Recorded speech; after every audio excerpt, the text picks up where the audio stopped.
Welcome to the Mythic Observatory. What happens in a fantasy series when the prophecy stops working?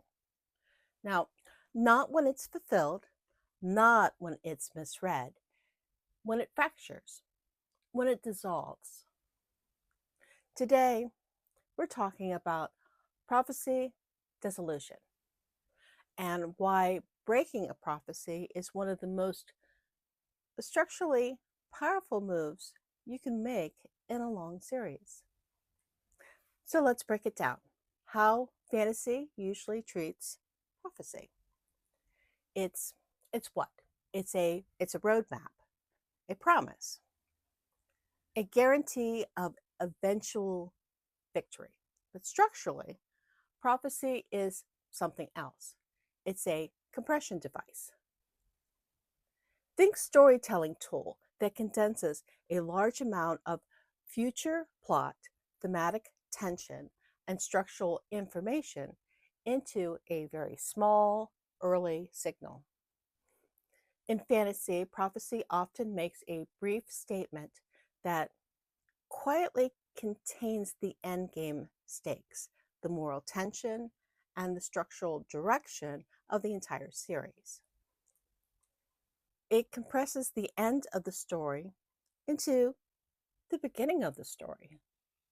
It condenses long term stakes into manageable narrative signal. It anchors the moral architecture of the series. It creates narrative cohesion across multiple installations, introduces interpretive space, and controls narrative scale. It shows this story is moving towards this convergence. But what if this convergence fails? What if the prophecy itself becomes unstable? That's prophecy dissolution. I'm not talking about false prophecy and not villain manipulation, but the system of fate that destabilizes. Before we get into that, let's answer the question, why do writers use prophecy? Well, it gives a series, as I mentioned, direction, thematic weight, cosmic scale, narrative inevitability. It creates tension through anticipation. We're not wondering if something will happen, we're wondering how it's going to happen. But here's the hidden structural risk.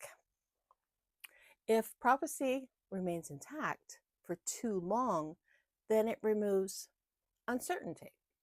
Readers start feeling safe, and the future feels rather fixed. And while fixed futures reduce narrative volatility, and things can get boring. But what happens if prophecy destabilizes? How about if it must destabilize? So, prophecy dissolution happens when the prophesized conditions can't be met. The chosen ones fail to converge. The timing collapses. The interpretive structure cracks. And there's a key difference between if and when the world doubts a prophecy and whether it will happen, and if the mechanism behind it falters.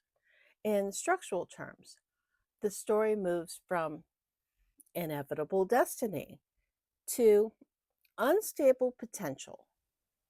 That shift is seismic because now, well, fate is no longer guaranteed. Sacrifice may not be enough, and the future is not pre written. It creates deeper stakes than escalation of force alone. Uncertainty can certainly turn palpable, but the structural consequence goes even further than uncertainty. When prophecy dissolves, escalation deepens, it doesn't broaden. How? Well, story can no longer rely on stability of destiny to guide events. No more asking the narrative how the prophecy will unfold. Instead, the questions are whether the world can survive without it.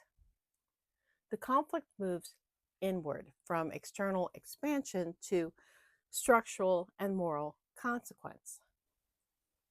Uncertainty definitely returns to the future.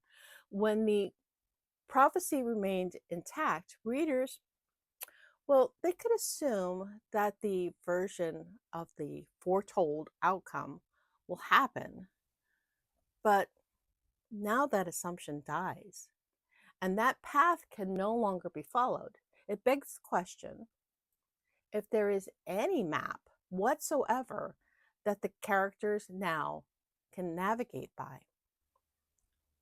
Character agency also becomes more dangerous. When the prophecy governed the stories, characters could believe that they are part of a larger design.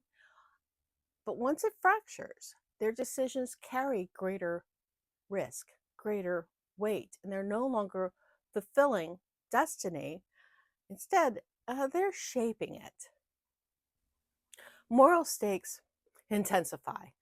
Earlier conflicts might have revolved around defeating an enemy or protecting a kingdom or preventing a worldwide catastrophe. But after prophecy dissolves, the deeper question emerges. What kind of world should exist if fate itself can't guarantee balance? Lastly, the narrative descends to the root layer of the story's structure. Surface conflicts may still exist with battles and betrayals and political struggles, but they now orbit a deeper instability. The characters must confront the underlying fracture without leaning on a prophecy that once helped stabilize it. It's why Prophecy Dissolution often marks a turning point in a long fantasy series.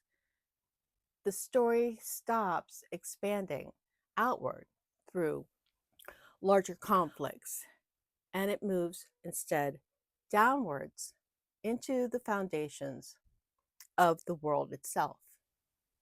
Because escalation is no longer about making the war bigger, it's about determining whether the world still has a future at all.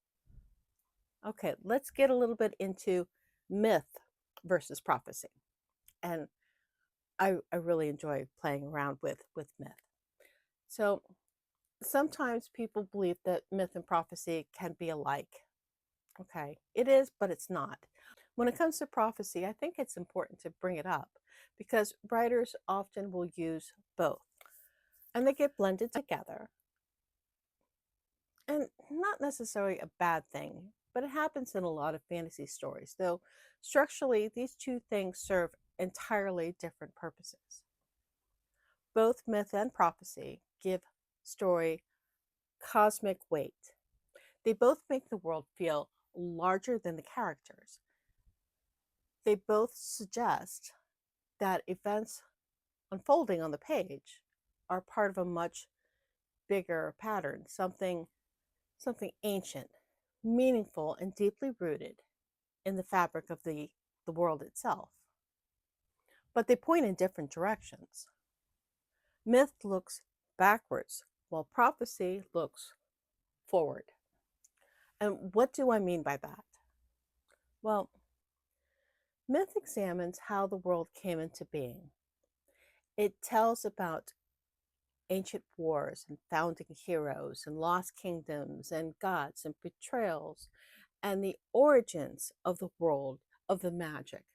Myth brings forth culture, a sense of identity, and it explains the forces that are shaping the present. Structurally, myth acts like a foundation. It stabilizes the world by telling characters and readers what the world believes about itself. Prophecy, on the other hand, is about what the world might become. It suggests that certain forces are still moving, that they're still unresolved, and that the future may converge toward a particular outcome.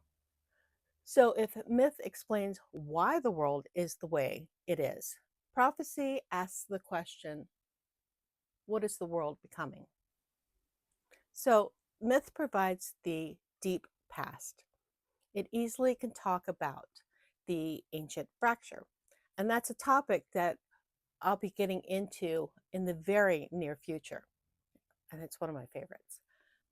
The ancient fracture or imbalances that have shaped the world. Prophecy provides the future pressure, the signal that this fracture hasn't fully healed. And it gives an idea of how it will heal. Anyway, together they create a kind of narrative tension across time. But we haven't mentioned the thing that sits in between them, between the past and the future. And that thin little area right here, that's called fate.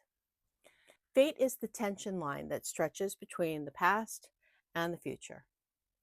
It's the belief that ancient patterns of the world are still moving and shaping what's to come. But stories become truly interesting when the tension in here starts to strain. And that's where we arrive at prophecy dissolution. The conditions that were supposed to bring the future together starts falling apart. Okay, but why does that happen? Well, because prophecies don't operate in a vacuum. They depend on systems holding steady. They depend on the right people surviving long enough to meet. They depend on certain institutions maintaining their interpretations, on ancient powers, artifacts, or magical laws continuing to function. But wars scatter chosen ones. Interpretation can accumulate across generations. Key bloodlines can disappear. Artifacts can be destroyed. Magic can change. The characters themselves making choices that the prophecy never anticipated. Add these all up, and there's little wonder why a prophecy could stop behaving like a roadmap.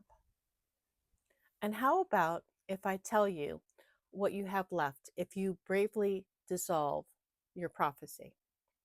Well, you've got characters that must choose their own future now. They have more agency. Their choices become more ethical based, or we would hope so, instead of inevitable. Instead of having prophecy buffering the characters with fulfill the prophecy, they're left with the heavier edict fix the world. And sometimes prophecy dissolution can lead to having the mythology of their world collapse, which means your characters must rewrite the myths of the world. They must change how the world sees itself. And that's pretty powerful stuff.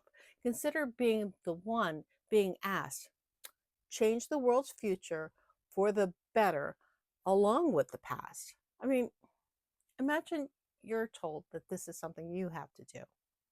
So, concluding this, prophecy dissolution is powerful because it moves your story from certainty into courage, from inevitability to choice, from scripted future to earned outcome. Consider if your series starts to feel predictable, it may not be a bigger villain you need, but actually a broken prophecy. Or you may want to not just write fate, but you want to interrogate it. Anyway, if this sparks something for you, please hit the subscribe button and bop on over to my Substacks for the companion essay, Prophecy Dissolution, Breaking Destiny Without Breaking the Story, or see my deeper dive Designing Destiny, the structure of prophecy and fantasy, which uses both my own series, Heart of the Worlds, and also Dune. I use those both as a diagnostic case study. The links for both are down below. Until next time, may your steel be tempered, your roots unbroken, and your path rise to meet you.